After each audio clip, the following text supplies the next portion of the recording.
This episode of Onward to Victory is proudly presented by our good friends at West Coast Screen Printing and Embroidery at wcscreens.com. You've heard their name for years now, and for good reason. If you have needs with screen printing, embroidery, customized promotional items for your company, organization, or more, head over to wcscreens.com and get with my friend Tony and the rest of his team. They have nationwide shipping, wholesale pricing, and exemplary customer service. Not only are they big supporters of this podcast, but like you, they are also diehard fans of the Fighting Irish. Score a touchdown with wcscreens.com. And on with the show.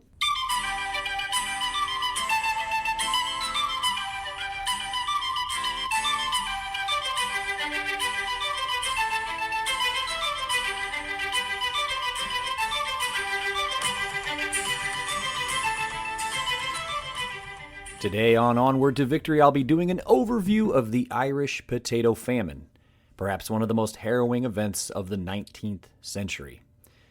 This was an incredibly tragic chapter in Irish history which carried major ramifications in the United States and the University of Notre Dame as well. Join me in connecting the dots between Notre Dame's legacy and this world event. Perhaps we will find through this unique journey through history a thread that binds the university with the powerful tale of resilience and survival of the Irish people. One might even say it helped shape the Fighting Irish spirit. So buckle up those chin straps, Irish fans.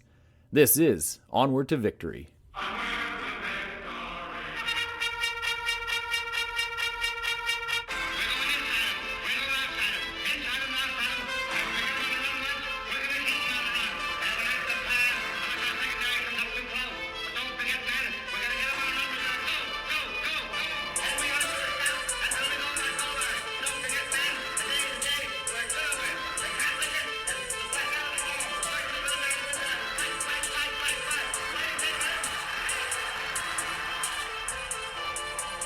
Hello all, and welcome to Onward to Victory, a Notre Dame football podcast.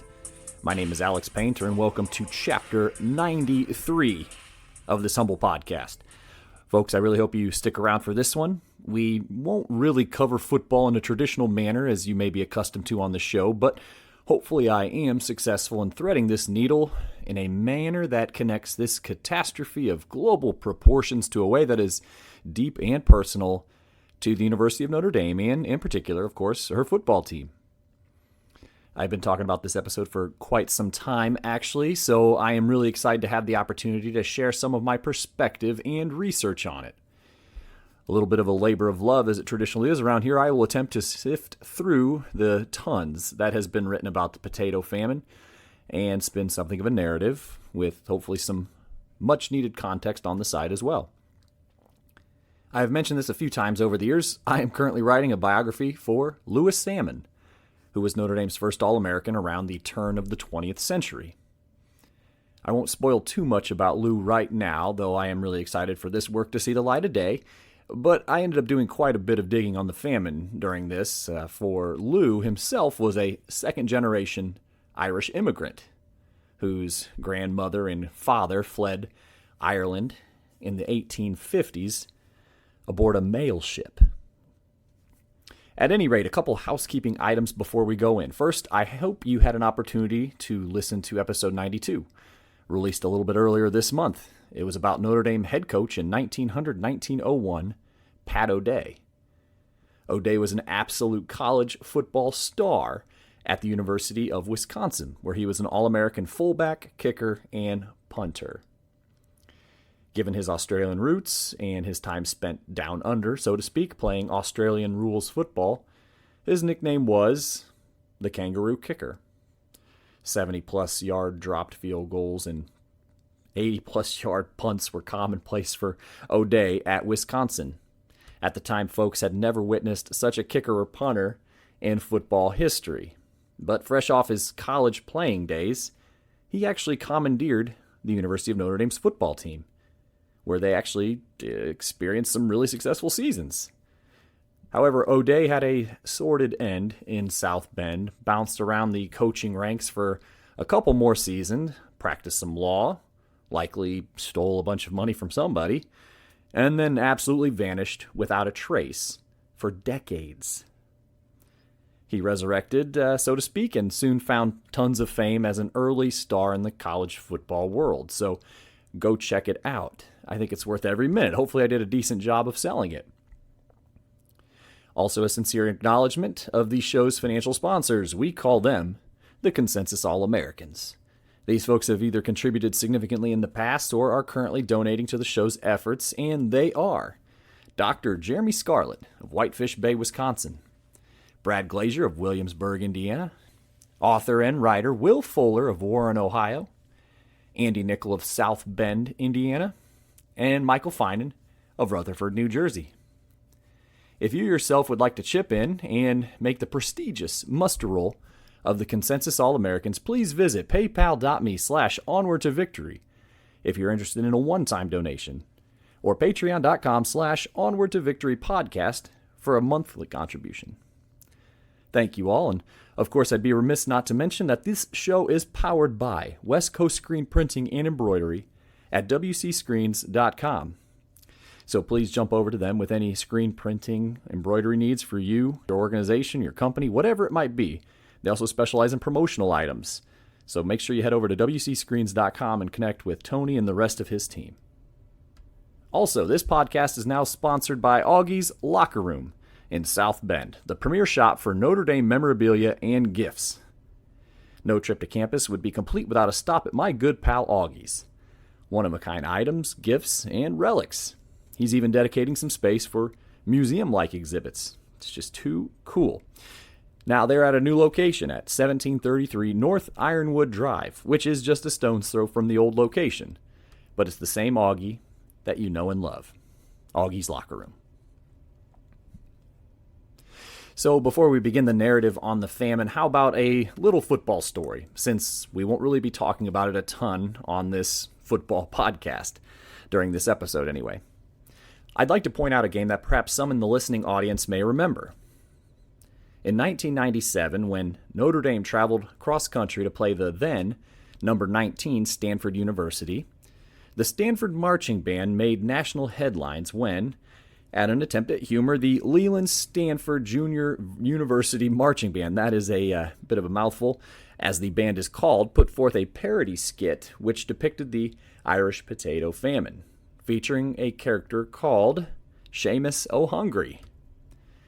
The skit portrayed the band narrator as a representative of a satirically Irish person who possessed, quote, sparse cultural heritage that consisted of only fighting, then starving, end quote. Pretty rough, but school officials and many Catholics were pretty pissed about it. Just so it's clear, the Stanford Marching Band kind of does these things a lot. They employ tons of satire and humor into their presentations. So I guess think of them as the South Park of marching bands, if you're familiar with that show. But yeah, Notre Dame, not happy. They had actually already banned the band, the Stanford band that is, from Notre Dame Stadium in the early 1990s when a drum major was dressed like a nun and used a cross to play the drums. At any rate, the Stanford band was then also banned from Notre Dame Stadium for the duration of the decade. Ted Leland, who served as Stanford's athletic director at the time and who was and still is, I suppose, the namesake of the band, agreed that the members had been tasteless and had crossed the line from funny to obnoxious and offensive. What's even worse is that Stanford won the football game 33-15.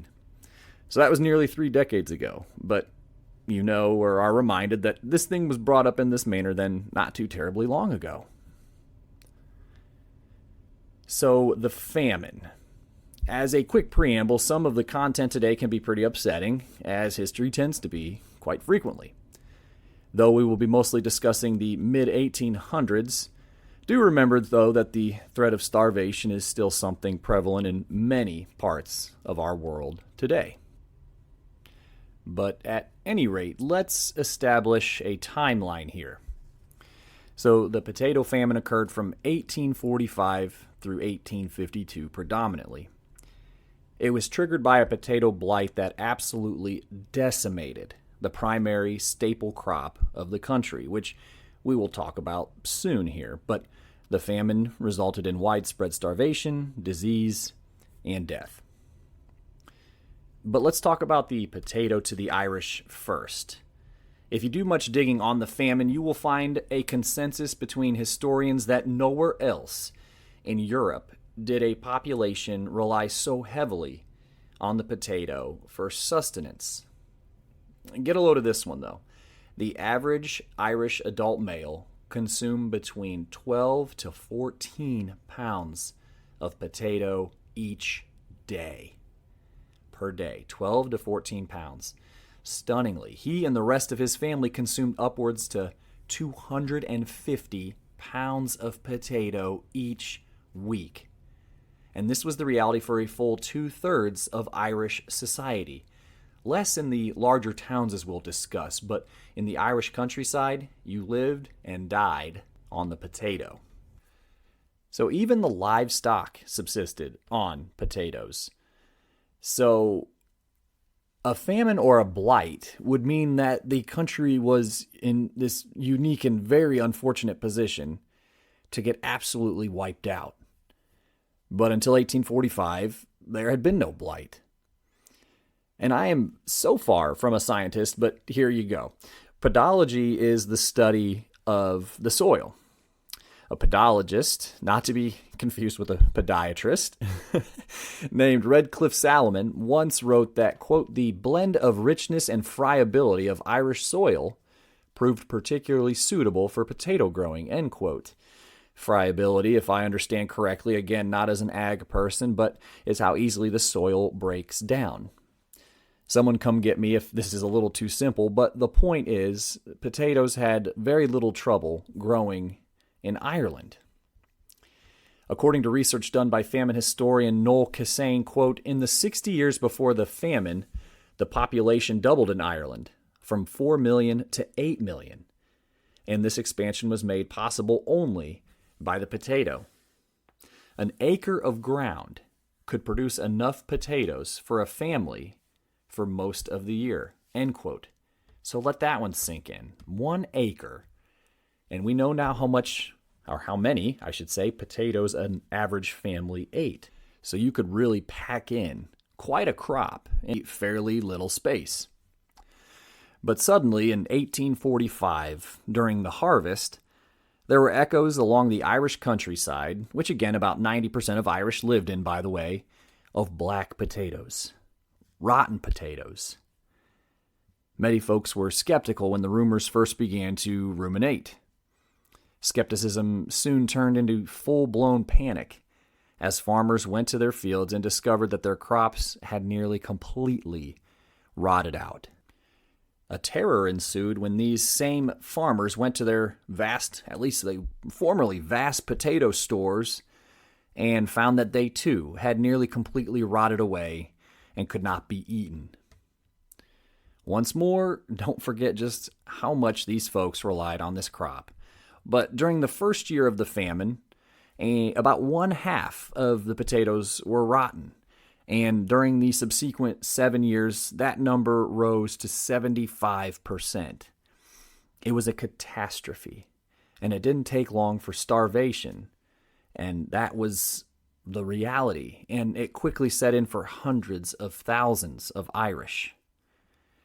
But what actually caused the famine? Well, it was essentially a mold in the water underground. And once a plant is infected with the blight, they essentially have no more than 2 weeks to survive. But suddenly, what felt like the entire Irish countryside converged on population centers such as Dublin and Belfast. The thousands of emaciated, malnourished, or diseased food seekers put an even larger stress on the cities and government's limited resources to battle the effects of the famine. The horrors were unspeakable. This is from famine historian John Kelly, who wrote the book The Graves Are Walking, The Great Famine and the Saga of the Irish People. But he wrote, hastily buried were often dug up by packs of feral dogs. Quote, in the cities, shoeless pauper women with dead infants in their arms stood on street corners, begging. Along the coasts, men and women scaled 300-foot cliffs in winter cold and wind in search of seagull eggs, or scoured the January tide line for seaweed, end quote, wrote Kelly. He continues, in the pestilential hospitals and workhouses, the weekly death rate rose into the thousands. In crowded port towns, emigrants fought each other for space on the teeming docks. After 2 years of famine, people were no longer leaving Ireland. They were fleeing, the way a crowd flees a burning building, heedlessly, recklessly, on ships that had no business on any ocean, let alone a January ocean, end quote. Landlords, driven by the economic pressures of the event, carried out mass evictions during the famine. Families were forcibly removed from their homes, left destitute and often exposed to the elements. What you have to understand is Ireland was very much a country that was hand to mouth. Some countries might be in a position where they could absorb the effects of the famine of their cash crop. However, Ireland was not one of them. Desperation led some to resort to begging or stealing to survive. Families embarked on desperate searches for any available food. Tales were abound of people eating grass, or weeds, or even boiled leather to try to stave off starvation. Ireland, which was still under British rule at this time, tried its best. This is from my work on salmon. Quote, the Well-Intentioned Temporary Relief Act, also commonly called the Soup Kitchen Act, was passed in 1847 and actually fed over 3 million people in a single day that July. For a short time, the Irish government flexed some muscle. However, limited resources and over-reliance on imports, though historians have found that the country was still exporting many goods to England at this time, poor long-term infrastructure for sustainability, and a myriad of other factors ultimately crippled the program's efforts. Human resources and staffing were among the larger issues.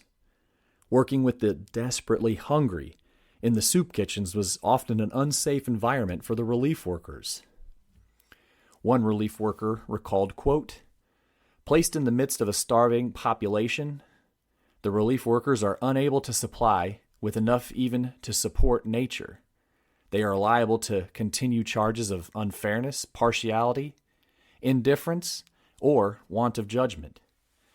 It should be remembered that those who thus labor for the poor do so at a great sacrifice of time and trouble, and are in continual danger of being attacked by the pestilence which rages around them, end quote.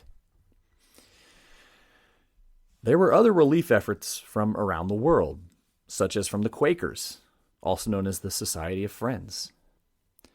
The Choctaw Native Americans, fresh off their own hell on the Trail of Tears, sent $170 across the pond to help the Irish. I feel that this needs brought up here, but you may have read how the Irish sent the Choctaw Nation COVID relief supplies back in 2020. The reservations were hit particularly hard by the effects of the pandemic and were routinely undersupplied. However, the Irish never forgot the natives' kindness during the famine and tried to pay it back even just a few years ago. But again, the need was ongoing and omnipresent for the Irish during the famine. Temporary relief was not going to be the answer. And at the time, that was far more difficult to build the infrastructure for, particularly when you are essentially a colony. Now, I mentioned a moment ago about food exports. Doesn't it seem a bit counterintuitive to export food out of a country facing a famine? It does indeed, but that's exactly what happened. This is once more from Cassane, quote, throughout the famine, there were demands that the export of foodstuffs be prohibited. However, the government claimed that that would be counterproductive, as it would stunt Irish home production and in turn inhibit imports. Such reasoning did not impress people who were literally starving, end quote. Yeah, I have nothing to say there. I guess I can understand the reasoning to a degree, but yeah, that was probably a tough pill to swallow. for the Irish, and it was. There were routinely protests at the docks and wharfs as the starving people of Ireland literally watched their food get on ships and sail away. Just imagine. But with such a desperate populace, crime doubled. Orphanages overflowed. Parents would routinely leave their children at the establishments because they couldn't feed them. And sadly, many of the children ended up in the deplorable conditions of the workhouses, where high mortality rates claimed thousands of them. So what would you do? Yeah, you'd get the hell out of there, I imagine. That's what I would do. But here's one for you. So we talked about how the potato was at least played a crucial role in the population growth in Ireland. In 1845, the population was approximately 8 million. By 1852, the country of Ireland had lost about a quarter of that population, or 2 million. This included 1 million people who, in that fairly tight time window, left the country. Folks fled the famine the best they could. Thousands embarked on perilous journeys aboard overcrowded and often unsanitary ships that were commonly known as coffin ships to reach North America, most notably the United States, but also Canada as well. The conditions on these vessels were horrendous. High mortality rates due to disease, malnutrition, and harsh living conditions. Some modern estimates state that 20%, or 1 in every 5 of the immigrants who made the voyage died while they were crossing the ocean. The physical condition of the Irish would have already likely been weakened by hunger or sickness. One of the Canadian health officials who observed the immigrants getting off the boat later wrote, quote, "The few who were able to come on deck were ghastly, yellow-looking specters, unshaven, and hollow-cheeked. Not more than 6 or 8 were really healthy and able to exert themselves." End quote. The emigration didn't end during the famine, by the way. By the end of the 19th century, Ireland's population had been reduced in half to just over 4 million. It is of note that Ireland's population has never returned to its pre-famine count. The mass exodus from Ireland is colloquially known as the Irish diaspora. So the other million, you may ask, 1 million left, where's the other million to equal 2? Well, they were the victims of the famine.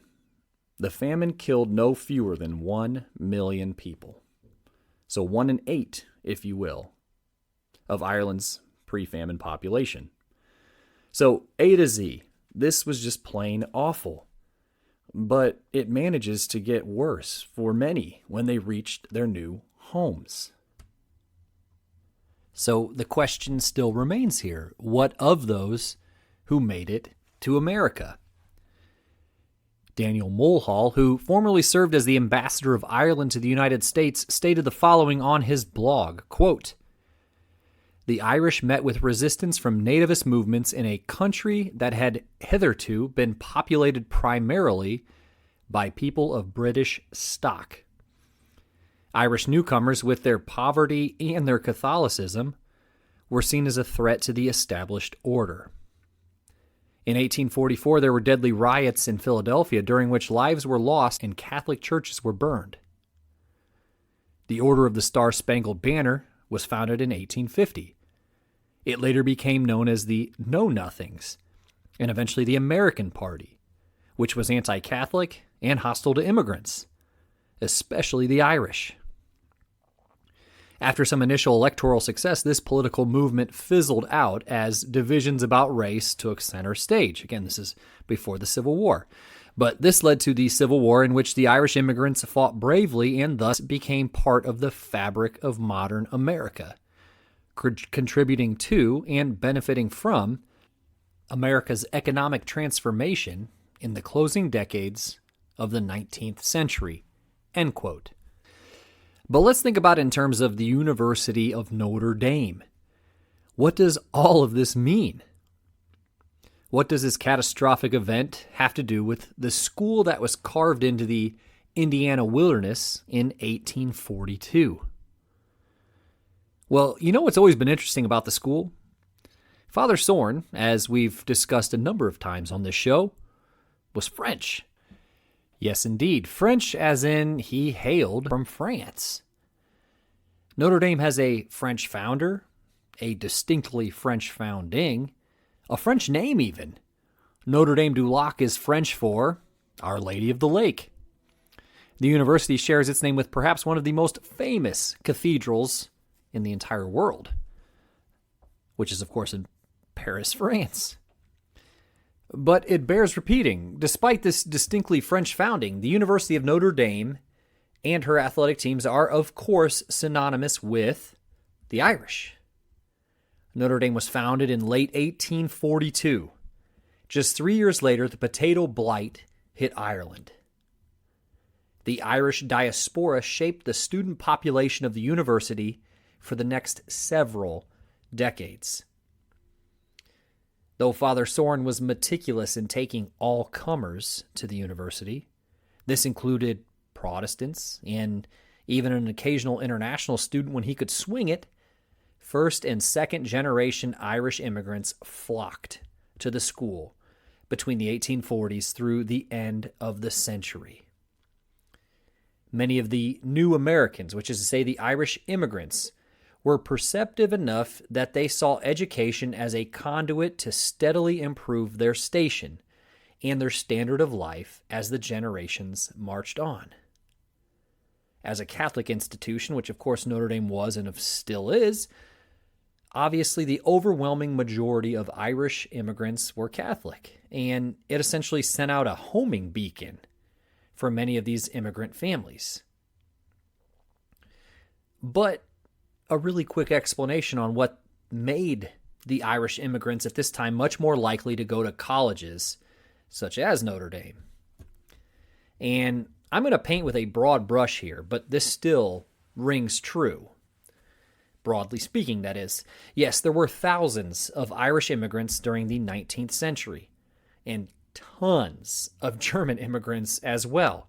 Tens of thousands, in fact, during the 19th century. But there was a fundamental difference between German and Irish immigrants, which did indeed affect their college-going rate or want for educational attainment. When the Irish came to America, they were, in large part, farmers from the Irish countryside. We talked about how the Irish countryside in particular was affected by the effects of the potato famine. But as far as urban skills, they didn't really have much. They were farmers, and I use the term urban intentionally, as in large part these Irish immigrants settled in urban population centers in droves, such as New York City or Philadelphia, but they had no discernible occupation skills. So the Irish immigrants entered the workforce on the very bottom rung. Construction, ferry workers, dock workers, factory work, coal mining. Of course, these are trades that now, a quarter century into the new millennia, are much safer than they were in the mid-19th century. Irish immigrants lived often in crowded tenements, which were pretty hellish in their own right. I would suggest, if you're into literature, Stephen Crane, he wrote a book called Maggie, a Girl of the Streets. This is a fantastic piece if you'd like to lean in and gain some literary perspective of immigrants living in New York City and what that was like experientially. If the name Stephen Crane rings a bell, that's because, well, he wrote The Red Badge of Courage, which remains one of the most famous works of American literature to this day. But anyway, when German immigrants came to America, they brought skills that they had plied for generations in their homeland, and they were immediately able to assimilate to the workforce as carpenters, artisans, cabinet makers, bakers, the needle trades, manufacturing of cloth goods, cigar manufacturing, you get it. While it was far from the upper crust of society, in America at the time anyway, The Germans had an easier time with upward mobility because of the jobs that they could attain immediately when coming to America. They didn't necessarily need to go to college, unlike their immigrant counterparts in the Irish. And I think about locally here in East Central Indiana. I'm here in Richmond. So Richmond more specifically. One of the biggest industries in our city in the 19th and into the 20th century was piano manufacturing. This was brought to the city initially by an artisan named George Trazer, and it eventually became the Titan Star pianos. And as you might have guessed, based on this narrative I'm painting, Trazer was from Hessen-Darmstadt, Germany. So there you go. The potato famine caused a monumental shift in the American population as well, not just the student population at the University of Notre Dame. This and a variety of other factors, though, did allow for Notre Dame to march on during the 19th century. There was a need for elementary, secondary, and post-secondary education in America for this huge block of the population. Because don't forget, for many decades, Notre Dame served students starting at elementary all the way through college. Broadly speaking, education and a more formal vocational formation was the very best way that an Irish immigrant could feasibly get a leg up in American society. Shortly after the turn of the century, Notre Dame football began competing well within the state of Indiana in particular, against schools like Indiana, Purdue, Wabash, etc., mostly on the backs of players as the aforementioned Louis Salmon, or under the watchful eye of head coach Pat O'Day, who we talked about last episode, both of which had Irish ties. What really got folks' attention, as it pertains to the University of Notre Dame's football program, was the 1909 win over the University of Michigan, which incensed Michigan so that they didn't play Notre Dame again for another 3 decades. That's another story, which there's an episode about, by the way. But at any rate, after the game, which saw Notre Dame really shed the little brother title with their rivals to the north, they began to be more widely written about and called in the press as the Fighting Irish. This event, as catastrophic and tragic as it was, the potato famine I mean, was so incredibly pivotal to the United States, and by extension, the University of Notre Dame. And I'll be right back with show wrap.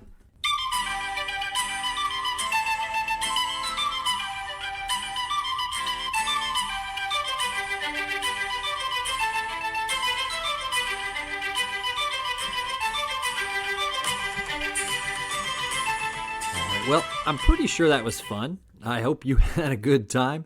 The topic was a little bit morose, but one that if you are studying the history of the University of Notre Dame, as this podcast tasks itself to do, and I know most of the listening audience also is interested in, the potato famine is one of those things you must discuss, as it is a pivotal thing in the formation of the University of Notre Dame.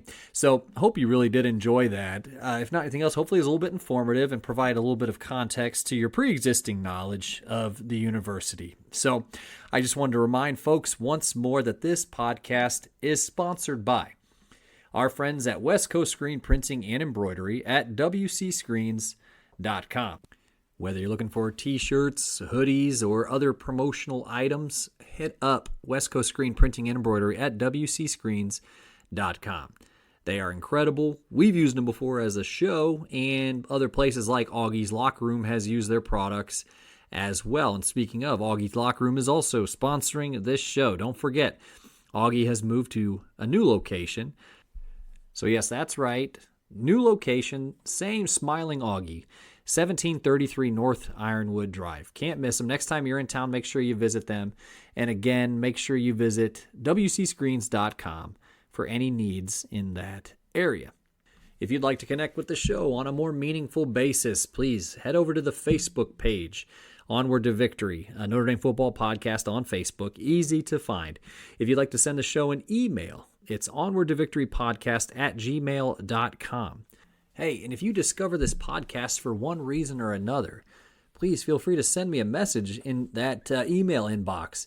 it was just this past week that somebody who appears to be in the lineage of Pat O'Day, who was the subject of last episode, actually emailed me trying to find some more information about Pat's origins in Australia. So, person had the last name of O'Day. Once I actually feel like I helped this person enough, I feel like then I will report out kind of more about this story here. But last name was O'Day, Australian ties, San Francisco ties, and that fits pretty well with the O'Day, the Pat O'Day, that is narrative. So tried to steer him in the right direction, and hopefully he's able to make a connection with our hero of the last episode, Pat O'Day.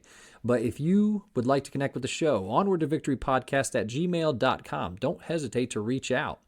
I know a lot of people randomly stumble across these episodes for one reason or another, and that's outside of kind of our regular listening audience. We've had family members of subjects reach out, and I always try to be very dutiful in reporting that out to the greater listening audience. But if you would like to connect with the show or just share something, hey, feel free. Again, hit up the email address at onwardtovictorypodcast at gmail.com or jump into the Facebook group. More episodes coming this year, so make sure you like, follow, subscribe, do whatever it is that you got to do to make sure that you are getting alerted to all the latest episodes. So if you have an iPhone, hit the purple podcast logo, and like and subscribe there. You'll be alerted to all the latest episodes. All right, well, I better sign this one off. It's been real fun, guys, but this has been Onward to Victory, a Notre Dame football podcast. And in kindness, I'm your host, Alex Painter. And as always, friends, go Irish.